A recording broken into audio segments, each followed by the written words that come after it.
Oral questions. Questions orales. Il y en a chef de l'opposition. Well, Mr. Speaker, we know that this Prime Minister isn't worth the cost, the crime, or the corruption. The Liberals have paralyzed this Parliament by refusing to respect your judgment, to produce the documents and give them to the RCMP. This is a $400 million scandal. Liberal-appointed executives gave money to their own businesses. 186 conflicts of interest, according to the Auditor General. Will the Liberals respect your judgment and give the evidence to the RCMP so we can get back to work? The Honourable Government House Leader. Mr. Speaker, what the Leader of the Opposition is saying is not true. This matter has been referred to the committee for further study. Will the Conservatives decide to follow that example? The NDP Liberals are not worth the cost, the crime, or the corruption. Prime Minister has ground the work of Parliament to a halt by refusing to respect your ruling. The government must hand over evidence to the police concerning the $400 million spending scandal that saw Liberal appointees give millions of dollars to their own companies. Wow. The Auditor General says there's 186 conflicts of interest in this scandal. Will the Prime Minister end the cover-up, respect your ruling, give the police the information so that we can have accountability and get back to work? Yeah.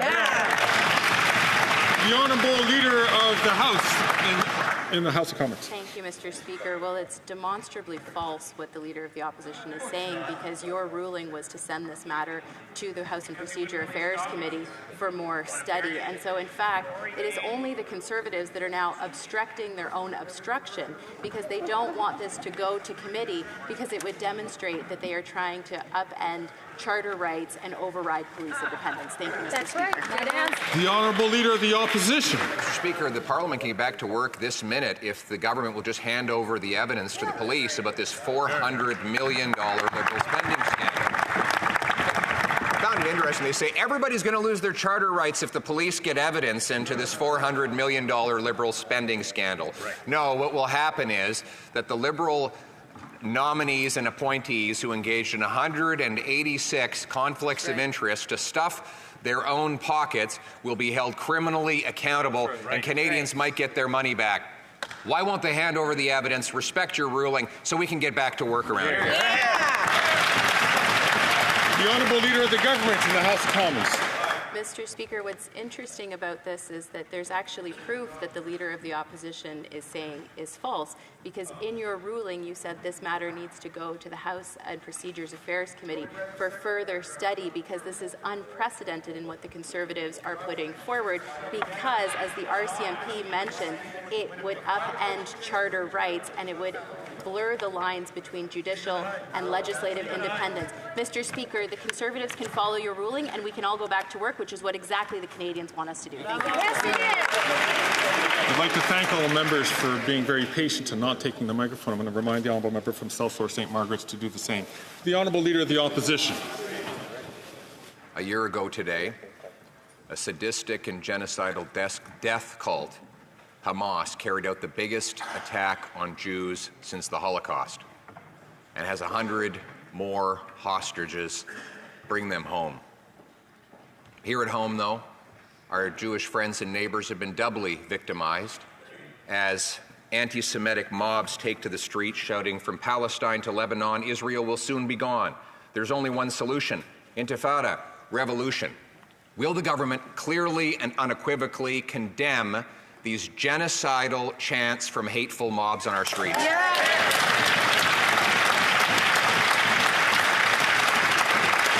The Honourable Minister for Foreign Affairs. Mr. Speaker, Judy Weinstein, Vivian Silver, Ben Mizrachi, Netta Epstein, Shir Georgi, Alexandre Luc, Idal Vital Kaploun, Tiferet Lapido. May their memories be a blessing.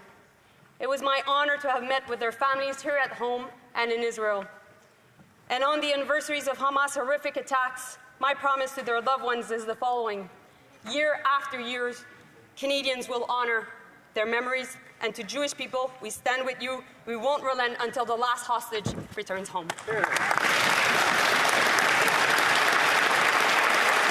The Honourable Leader of the Opposition. She does relent every single day, just like her leader. I asked a very simple question. Mobs have taken to the streets in front of Jewish homes, hospitals, and businesses to shout anti-Semitic hate slogans. I quoted a number of them and invited the minister to rise to her feet and specifically condemn them, to stand with Jews against the anti-Semitism that has been allowed to proliferate on our streets. So once again, will she condemn these anti-Semitic chants? The Honourable Minister of Justice and Solicitor General. Mr. Speaker, today is October 7th, an anniversary of a horrific attack on Jews. 1,200 people killed, over 200 people taken hostage. Our solidarity is with Jews in Israel and with Jewish people in Canada and right around the world.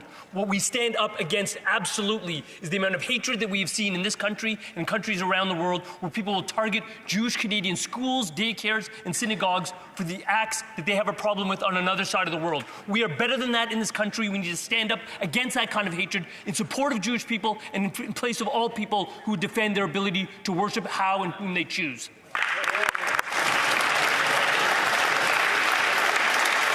L'honorable député.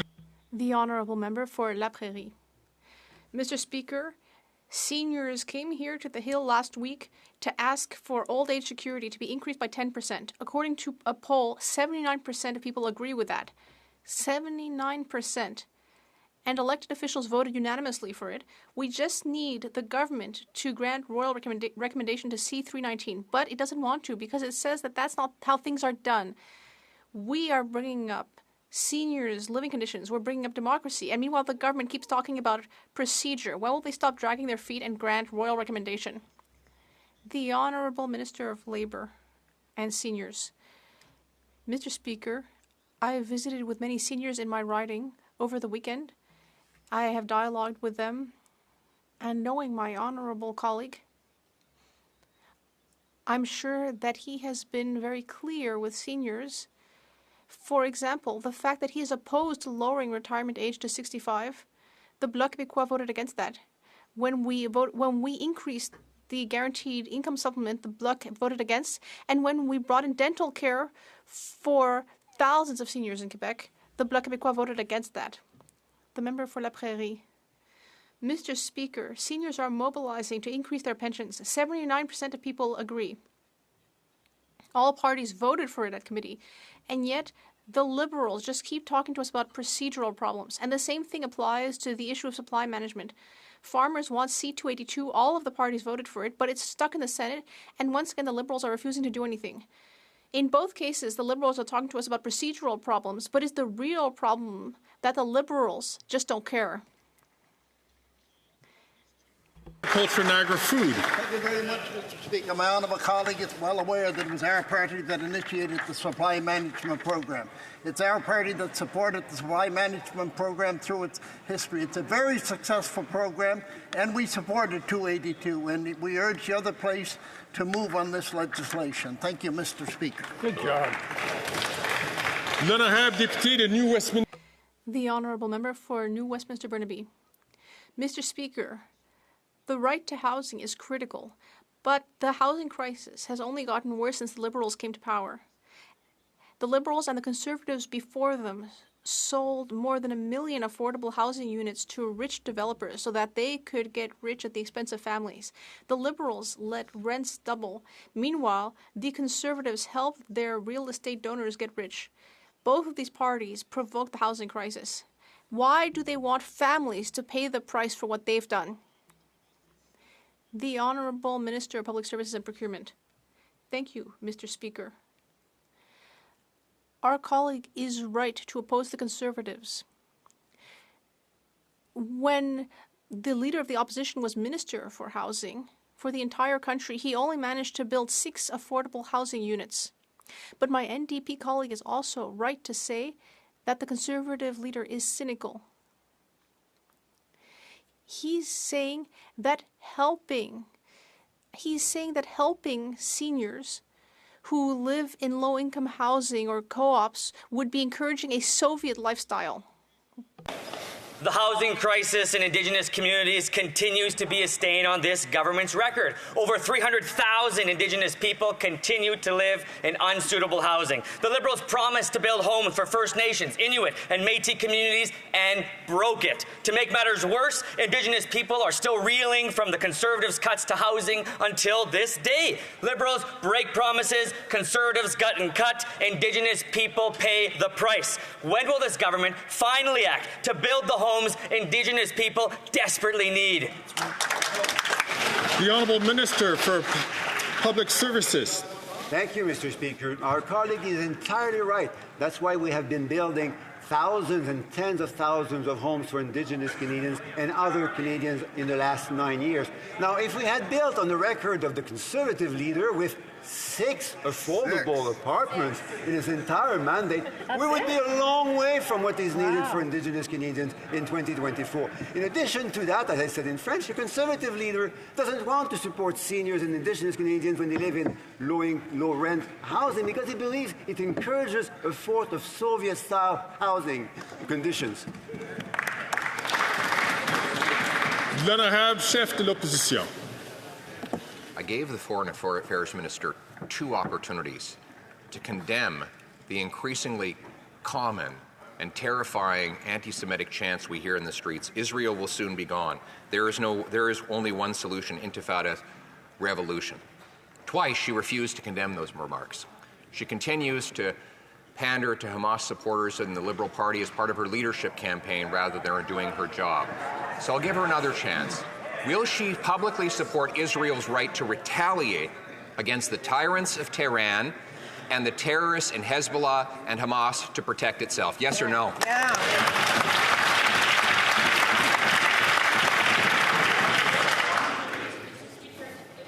If we don't do politics about...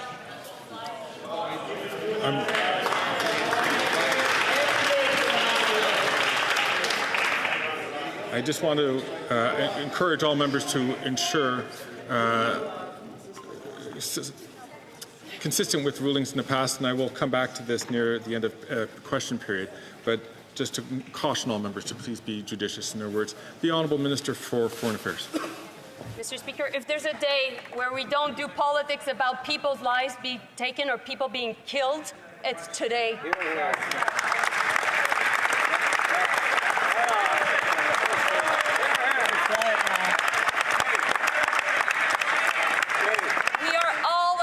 Any form of anti-Semitism, I hope, in this House, any form of discrimination, and I really hope that my colleague in front will apologize. Right on. Right on.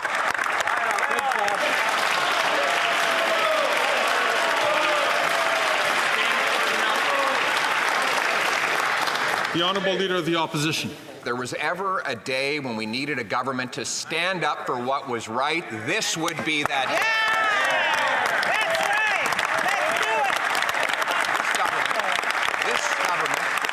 Has sought to divide Canadians by saying one thing to one group and precisely the opposite to another group. And here in this House, remaining radio silent on condemning anti-Semitic chants and on supporting Israel's right to truly defend itself by retaliating against the terrorists and tyrants. Why won't she do the right thing and stand beside the Jewish people today? Yeah. The Honourable Minister of Justice and Attorney General. Mr. Speaker, 1 year ago in the Middle East, peace was broken by a violent terrorist attack by Hamas. On this side of the ocean, we deserve to do better in terms of the protest that we articulate. It needs to be peaceful. What that means is you don't go out on the streets and target a daycare. You don't go out on the streets and target a community center. You don't go out on the streets and target a synagogue. Our resolve to fight anti-Semitism is strong. It has been strong since this Parliament started when we outlawed the willful promotion of anti-Semitism. It is even stronger now when we're advocating for more strict penalties, which that party opposes.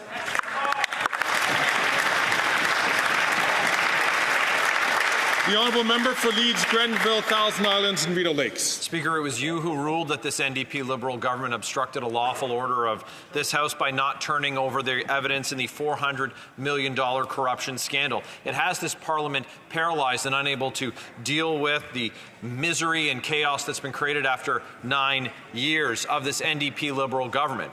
And taxes are up, costs are up, crime is up, and time is up for the cover-up of this latest corruption scandal. So will they simply provide the evidence to the police so that this House can get back to its work of holding them accountable?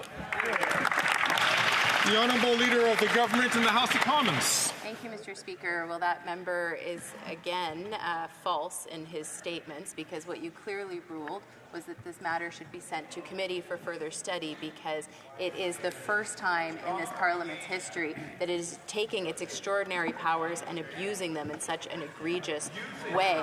The issue with which the honourable member is discussing has been dealt with by this government, but it's up to the Conservatives to stop obstructing their own obstruction so that we can all get back to the important work of governing for Canadians. Thank you, Mr. Speaker. The honourable member from Leeds, Grenville, Thousand Islands and Rideau Lakes. Only a Liberal would get up in this place and say that the majority of members in this House who were democratically elected, exercising powers that are legally bestowed upon this Parliament, are somehow infringing upon this government's constitutional right to not be investigated by the RCMP for their own corruption. It's absolutely unbelievable. Over 186 conflicts of interest, $400 million lining the pockets of well-connected Liberal insiders, while Canadians are lined up at food banks in record numbers. So we want to know if this government's expecting the NDP to bail them out and stop us from holding them to account. The Honourable Minister of Justice and Attorney General. Mr. Speaker, let's be clear about two things. In terms of a criminal prosecution, the way it normally unfolds is the police seek a search warrant from a judge. The judge evaluates the Charter of Rights and Freedoms and the Charter interests that are at stake in getting those documents, something of which that party cares not. Secondly, Mr. Speaker, we also have this fundamental premise. It's called police independence. We safeguard it in Canada. You know who doesn't safeguard it? Authoritarian regimes. I guess the Leader of the Opposition and his minions are sharing their blatant observation and favoritism towards authoritarian tactics in this House.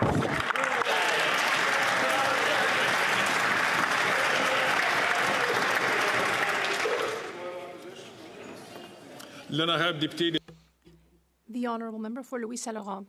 Mr. Speaker, history will remember that this government is corrupt. The latest example is the Green Fund, which ultimately became a slush fund for this government's buddies. The Auditor General was scathing. The leaders of the fund gave money to their own companies 186 times. That is corruption that deserves a police investigation. My question is very clear. When will the Liberals comply with your ruling to give the documents to the police so they can do their work? The Honourable Minister of Innovation. Mr. Speaker, I have a great deal of respect for my colleague, for Louis Saint Laurent, but only the Conservatives could manage to filibuster their own motion. I've never seen anything like it. Mr. Speaker, we said that we would take decisive action, and that's what we've done. We got to the bottom of things. There have been 4 independent reports. The CEO has stepped down. The board stepped down. The fund is now under the National Research Council. We believe that we have taken the right measures to ensure good governance of that program. The honourable member. Mr. Speaker, I also respect the minister, but the problem is that the AG herself said that the minister did not do his work properly and was not paying enough attention to what was happening within the fund.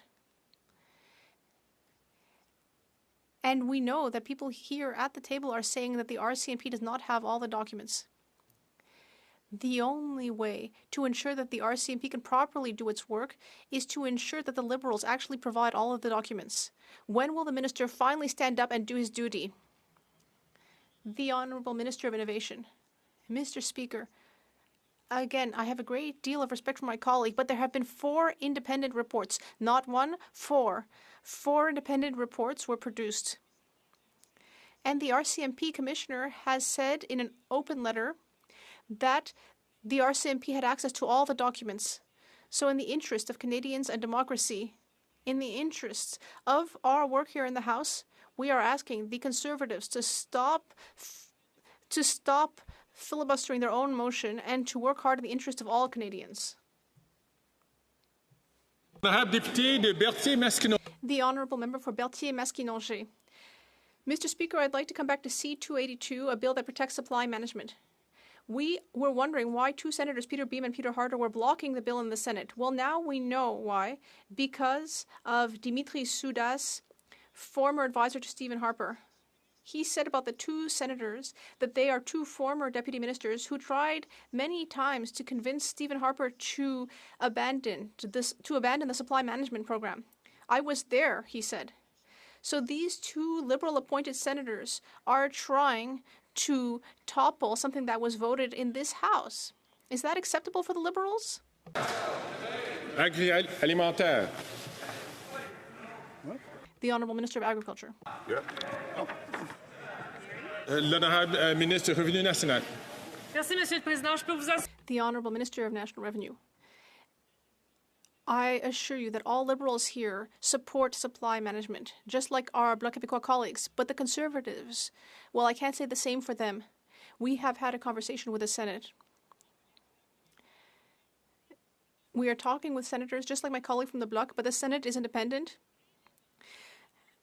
These senators are independent. They need to do their work, and we expect them to do their work diligently. The Honourable Member for Berthier-Masquinongé. What's happening in the Senate is very serious.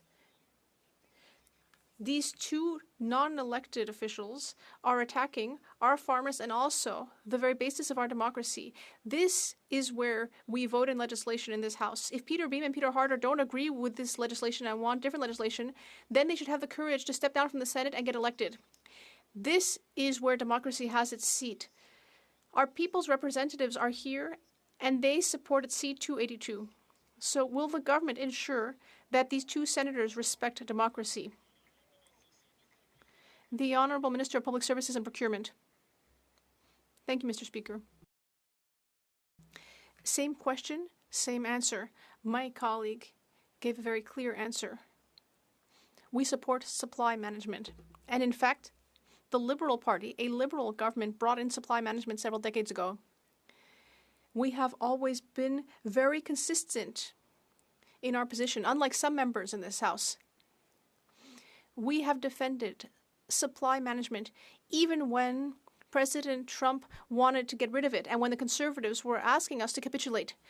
Before giving the floor to the member for Berthier-Masquinongé, I would like to invite the members for Mirabel and Portneuf-Jacques-Cartier to ensure that they do not speak until they receive the floor from the Speaker. The Honourable Member. Well, Mr. Speaker, adopting C-282 will be critical for dairy, poultry, and egg producers. That's not according to me. That's what it says in an open letter from the milk, eggs, chicken, and turkey producers of Canada, which just shows that when the Bloc Québécois supports Quebec's interests, sometimes it's such a great idea that all of Canada wants the same thing. Quebec and Canadian farmers want the same thing. This is good for everyone. So will all of the parties ask the Senate to stop blocking this consensus and pass C-282? Thank you. The Honourable Minister of National Revenue. Thank you, Mr. Speaker. I entirely agree with my colleague from the Bloc Québécois. We support the supply management system. We want to ensure that it continues. It's very important for land use in Canada. The bill is in the Senate at the moment, and we expect senators to deal with it diligently. The honourable member from Kamloops, Thompson, Caribou. Mr. Speaker, after 9 years, the NDP Liberals aren't worth the cost, crime, or corruption. You, Mr. Speaker, ruled that this NDP Liberal government must hand over documents relating to what the Auditor General found was a $400 million fraud with 186 conflicts of interest. This is at a time when Canadians are having trouble heating, eating, and housing themselves. When will this Liberal government end the cover-up and provide those documents to the RCMP as they should? The Honourable Minister of Justice and Attorney General. I'm going to appeal to that member as a former Crown prosecutor. He knows something about the independence of our institutions. When the police take action, they do so without political direction or manipulation. The police make decisions. They then go to a court and ask for a search warrant. It is judicially authorized because it has charter protections. That's something that member used to be familiar with. I just wish he would educate some of his colleagues about the importance of these safeguards and why they exist in democracies. The Honourable Member from Kamloops, Thompson, Caribou. Mr. Speaker, listening to the Attorney General, you would almost think that the Liberals believe they have a charter right to line the pockets of Liberal insiders, Mr. Speaker. This is at a time when Canadians are lining up at food banks, when people cannot afford their mortgages, they cannot find a house, and yet Liberals line pockets of Liberal insiders. This is so on brand for Liberals. It's like they're entitled to their entitlements. Mr. Speaker, when will this Liberal government end the entitlement for Liberal insiders? Hand over the documents unredacted so that Canadians and police can know the truth. The Honourable Minister of Justice and Attorney General. Mr. Speaker, there's a qualitative difference between providing documents for the purposes of Parliament and providing documents for the purposes of prosecution. The second you cross that line, you need to impose the protections that the Charter provides. That's what that document represents. Most Canadians get behind that document, save for my Conservative colleagues. The reason why the safeguards are important is because they protect things like privacy, your freedom from unreasonable search and seizure. Again, fundamental precepts that member knows full well because he used to practice in this area. I just wish he could educate his colleagues about why we need to safeguard important charter rights.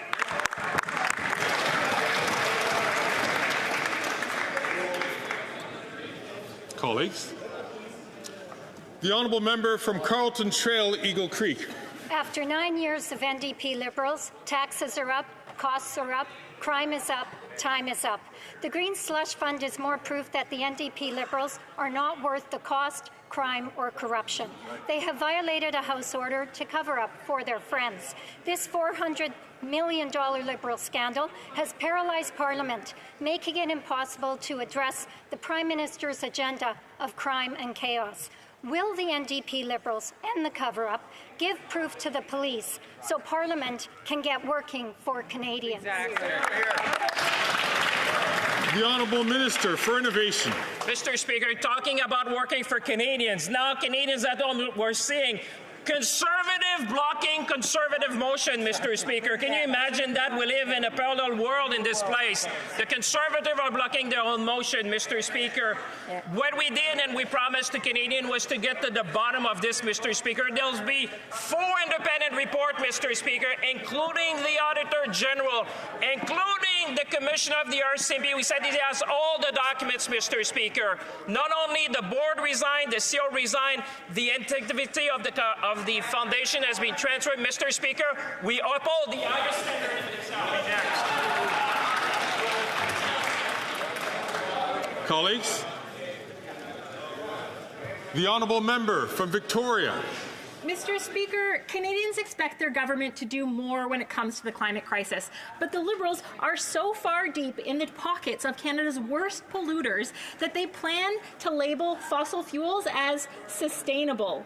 They are caving to the interests of big banks and big oil instead of protecting Canadians. Oil and gas profits are going up. Their emissions are going up, and they want to greenwash fossil fuels. Why are the Liberals helping them? The Honourable Minister for the Environment and Climate Change. Thank you, Mr. Speaker. I will quote a colleague from Rosemont La Petite Patrie. I quote, "This is why, as a New Democrat, as a progressive, as an environmentalist, we are in favor of putting a price on pollution. We support taxing carbon, which already happens in the majority of Canadian provinces. On this side of the House, Mr. Speaker, we're not caving to pressure and disinformation campaign by the Conservative Party of Canada. It's unfortunate that the NDP doesn't seem to be progressive anymore or environmentalist anymore." The Honourable Member from Winnipeg Centre. Mr. Speaker, nothing but excuses from these Liberals, including abortion. They are failing to stand up to Conservative premiers because they will not enforce the Canada Health Act, including Alberta's premier, who is leasing hospitals to Covenant House, which provides emergency contraceptives and abortion services. The Women's Health Coalition says this jeopardizes reproductive rights. Will the minister stand up to Conservative premiers, enforce the Canada Health Act, and uphold abortion care as health care? Hear, hear. The Honourable Minister of Health. Abortion care is health care. Making sure that woman has access to an abortion service is essential medicine, and we believe this on this side of the House. We fight for it every day. But let me go a step further. It's also essential that every woman in this country gets access to the contraceptives they need to have control over their body. And if you're against abortion and you're against contraception and you're against sexual education, then I'm sorry, you're against women's freedom altogether. And on this side of the House, we're going to make sure every woman gets the sexual and reproductive tools and support that she needs to have true freedom, Mr. Speaker.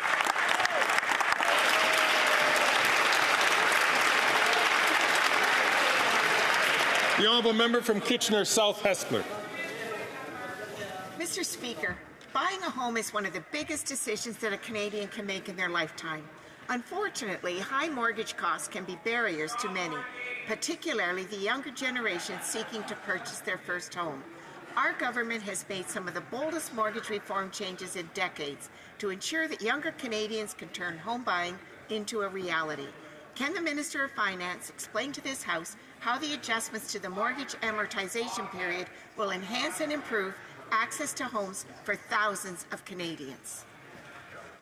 The Honourable Deputy Prime Minister and Minister of Finance. Mr. Speaker, I'd like to thank my colleague from Kitchener South Hespeler for the question and for giving me the chance to talk about the important measures that we have recently announced to help young Canadians achieve their dream of home ownership.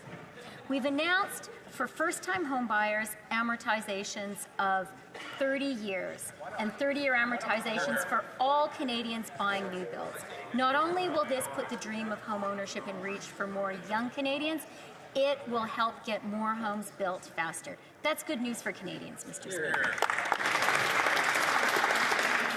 The honourable member from St. Albert, Edmonton. Mr. Speaker, the Conflict of Interest Act is clear. A minister shall not be involved in the operations of a business while in cabinet. Text messages indicate that someone named Randy at the minister from Edmonton's shady company was involved in its business operations, including an alleged $500,000 fraud. No one from the company named Randy can be identified except the minister, and everyone knows why. Will the minister finally fess up and just admit he broke the law? The Honourable Leader of the Government in the House of Commons. Thank you, Mr. Speaker. We agree that as witnesses go to committee, they need to share information that is asked for them by the committee. Thank you, Mr. Speaker. The honourable member from St. Albert, Edmonton. Well, the minister seems to be in hiding. The fact is that it is no coincidence that after months of inquiry, there is no other Randy that can be identified but the minister. And the minister's own business partner even admitted the only Randy ever connected to the shady company is the minister. So again, will the minister stand in his place, fess up, admit he broke the law, and better yet, resign? Hear, hear. Hear, hear. The honourable Leader of the Government in the House of Commons. Thank you, Mr. Speaker. As I have said, if a witness is called before committee, they are expected to provide the information asked of them. Thank you, Mr. Speaker. The honourable member from Sturgeon River, Parkland. Mr. Speaker, who's Randy? It's a question that has gripped the nation, and we have yet to receive a truthful answer. Text messages reveal that the Minister of Employment's fraud-ridden business partner was working with Randy to shake down a medical supply company. The texts show that Randy was in Vancouver the same day as the Minister of Employment was there attending a cabinet retreat. The minister denied speaking with his partner. He claimed he didn't even have his phone, but now he admits that he did text and call his partner. So will the minister stand up and admit that he's been Randy all along?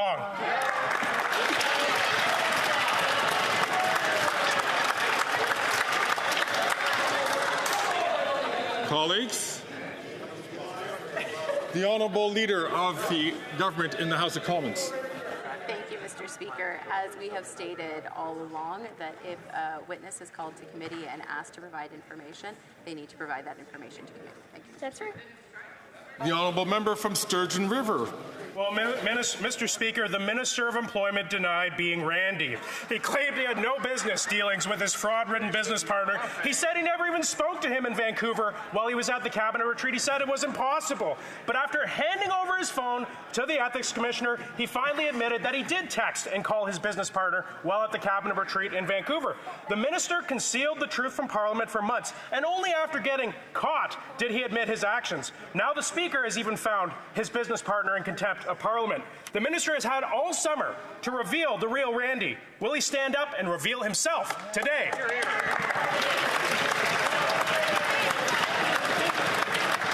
The Honourable Leader of the Government in the House of Commons. Thank you, Mr. Speaker. As I have said and reiterate, that as a witness is called to committee and if they are asked to provide information to that committee, we expect they provide that information. Thank you, That's Mr. right. Speaker.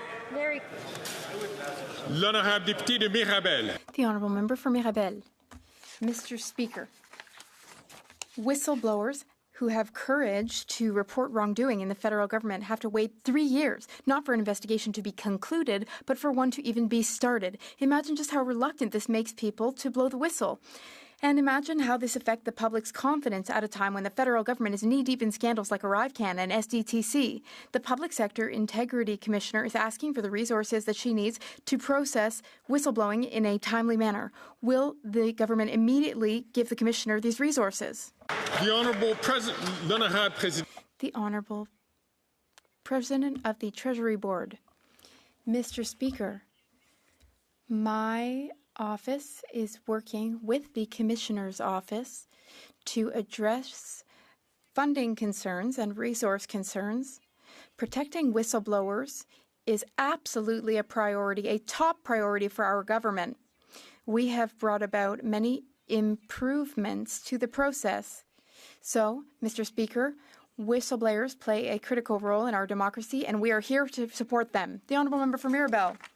Mr. Speaker, consider this. While the federal government is embroiled in various scandals, there are 161 whistleblower complaints that have yet to be processed. 161 complaints related either to wrongdoing or to reprisals against whistleblowers. The government must increase the Commissioner's budget as per her request, but the government must also ensure that all whistleblowers are protected, which is a reminder that Bill C-290, which passed unanimously in this House, has not yet made it through the Senate. Will the government ensure that the Commissioner has not only the budget that she needs, but also the necessary legal framework to do her job? The Honourable President of the Treasury Board. Mr. Speaker, first of all, as I said, my office is working with the Integrity Commissioner's office. We are working together to address these issues. We supported the bill that my colleague just mentioned. I hope that all senators will also support the bill. There is an external working group as well, which is studying revisions to the Whistleblower Protection Act, and we support whistleblowers. From Hastings, Lennox, and Addington.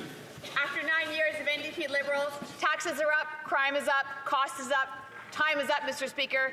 The NDP Liberal carbon tax is driving up the cost of food, adding to an already terrible food insecurity crisis.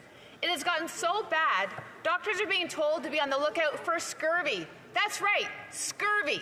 Not only are many Canadians grasping at their grocery bills in advance of Thanksgiving dinner, our medical professionals are concerned about the return of a centuries-old disease. Mr. Speaker, how is this Prime Minister so stubbornly convinced on his carbon tax, yet so afraid to call an election? The Honourable Minister of Health. Well, I'll tell you, Mr. Speaker, what won't help somebody facing food insecurity in this country that's caused by a global crisis and rising food costs is cutting the rebate check. That's what the Conservatives would do. I talked to an individual, Bob, today. He's a senior who, with the Canadian Dental Care Plan, just saved $3,000 on essential care that he needed, talking to me about what that meant for his family and their ability to afford food. That would be cancelled by the Conservatives. All the Conservatives have are slogans, and we saw what that did.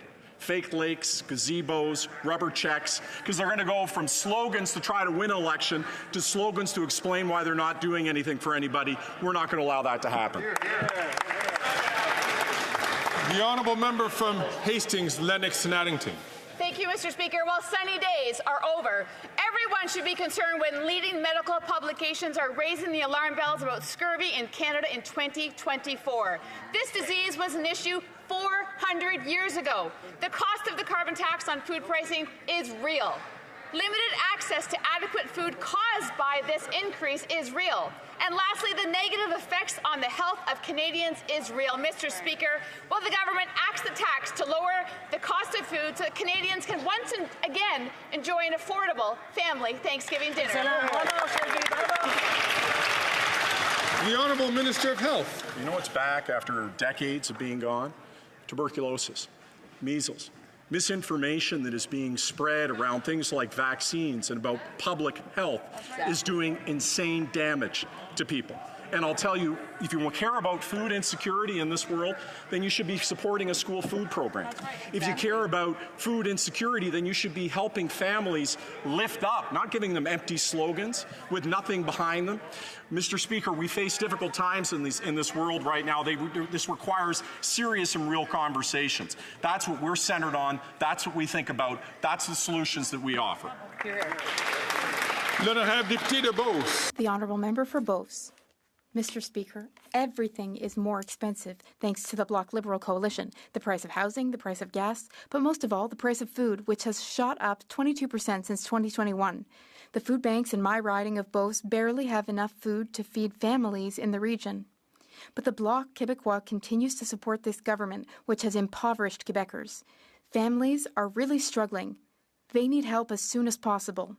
When will this government listen to Canadians and call an election? The Honourable Minister of Public Services and Procurement. Thank you, Mr. Speaker. I have great respect for my colleague. My colleague is talking about Canadians and Quebecers who are struggling, but the Conservative leader's solution would be to penalize them, to harm them by cutting benefits that they need. Even for people in the colleague's riding, they would also cut the school food program, which would help children in his riding who arrive at school in the morning with empty stomachs. Because according to the Conservative leader, feeding school children is just bureaucracy. The honourable member for Madawaska, Restigouche. Mr. Speaker, in all of my conversations with students, scientists, researchers, one thing is very clear. The solutions to many of the world's problems can be found through science and research. From the Arctic to climate change to food science and beyond, can the Minister of Innovation, Science and Industry inform this House of the work our government is doing to support scientists? The Honourable Minister of Innovation. Mr. Speaker, I would like to thank my colleague for his great work. Indeed, when we invest in science and research, everyone wins, Mr. Speaker. That's why earlier this year, in the budget, we announced an investment of $800 million through the Strategic Science Fund for 24 Canadian organizations working to solve some of the world's most significant challenges. And more recently, and everyone should be thrilled about this, Canada signed an agreement with the European Union's Horizon Europe program. This means that our researchers, scientists, and students will collaborate with their counterparts in Europe. Let's be ambitious, let's make this a priority, and let's make Canada a true leader in research and science. Kent and Middlesex. Speaker, after 9 years of NDP Liberals, taxes are up, costs are up, crime is up, and time is up. And you know what else is up? The number of kids needing to use a food bank. The London Food Bank is already helping over 16,000 people every month, and more post-secondary students are going hungry. Thanksgiving is this weekend and many families will be going without. Why? Because the cost of the carbon tax is making food too expensive.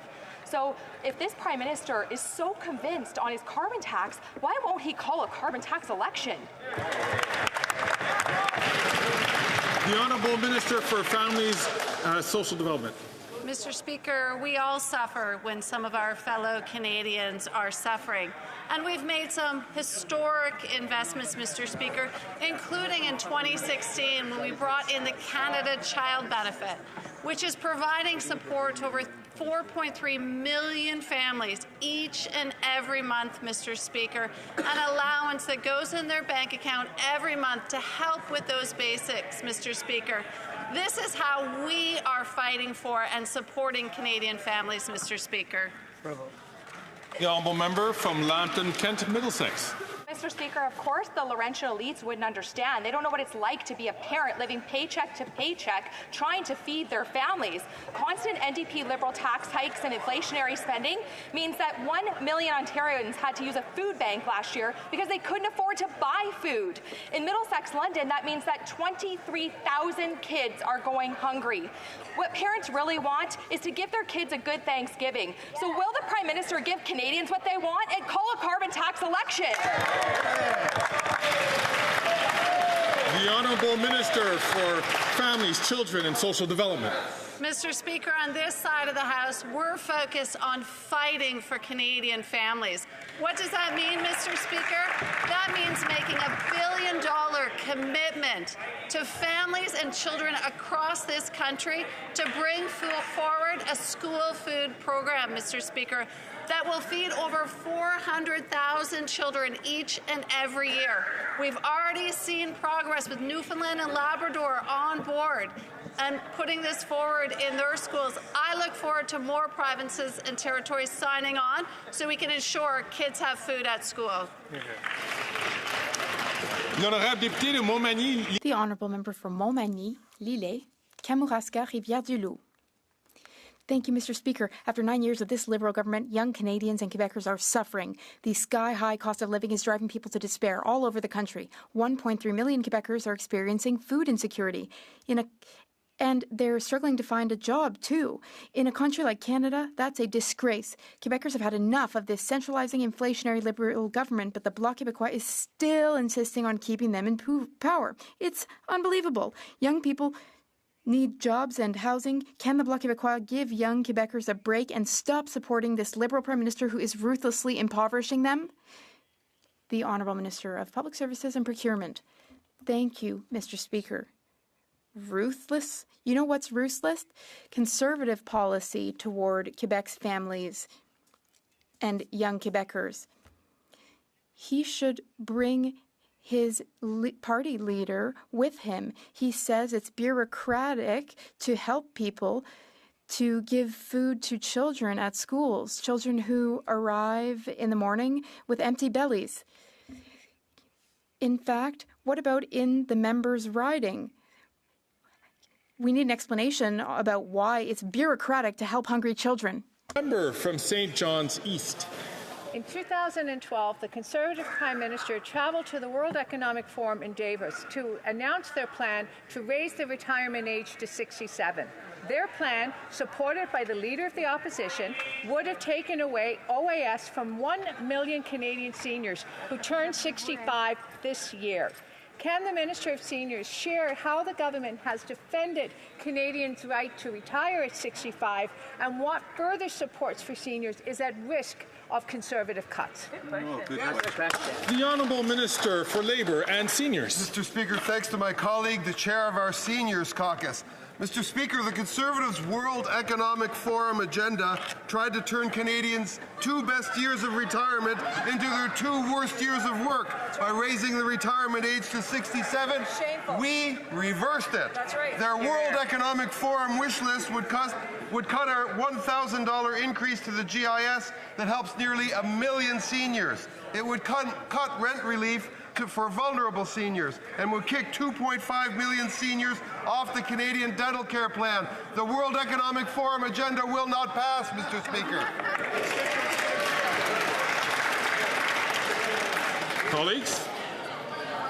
Colleagues,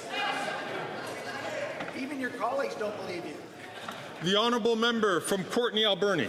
Mr. Speaker, for 3 years, the Liberals have allowed a company in Union Bay to break apart a massive ship in the high tide zone without being in a self-contained floating dry dock. This is despite objections of the province, local communities, and First Nations. Nowhere in the world would this unregulated chaos be allowed to take place. A recent provincial inspection found the operations are discharging effluent more than 100 times the limit for copper and more than 13 times the limit for zinc. What will it finally take for the federal government to step in and put an end to this dangerous, unregulated shipbreaking? The Honourable Parliamentary Secretary. Thank you, Mr. Speaker. And as the member opposite knows, there's a federal responsibility, but there's also a provincial responsibility. And there is a responsibility to collaborate on every piece of what the member opposite talked about. We're going to continue to uphold our end on the DFO side. We ask the province to do the same. Yes. The honourable member from Spadina, Fort York. Mr. Speaker, today is the first anniversary of the Hamas attack on Israel. On that horrific day, Hamas killed over 1,200 people, including 8 Canadians and over 200 taken hostage. At home, in 1 year, there's been nearly 5,800 incidents of hatred and anti-Semitism, including Samadoun posters today for a Toronto event under the heading Long Live October 7. Mr. Speaker, the government's pathetic condemnation of Hamas with no action on domestic pro-Hamas supporters does nothing to end violence and intimidation. Will the government give up its veiled support for terrorist sympathizers? The safety of our citizens is the only priority. Thank you, Mr. Speaker. The Honourable Minister of Justice and Attorney General. I'll agree with one thing that independent member just said. The safety of our citizens is the only priority. That's why we have a national action plan to combat hatred. That's why we have a bill on the legislature floor right now, Bill C-63, that would target online radicalization that leads to anti-Semitism. How does somebody get to the point where they're targeting a Jewish day school, a Jewish daycare, or a Jewish synagogue? Because they are radicalized online. That same bill has augmentation of penalties for willful promotion of anti-Semitism, public incitement of hatred, and advocating genocide. That's a bill that not every party in this chamber supports, and that's what we need to get behind.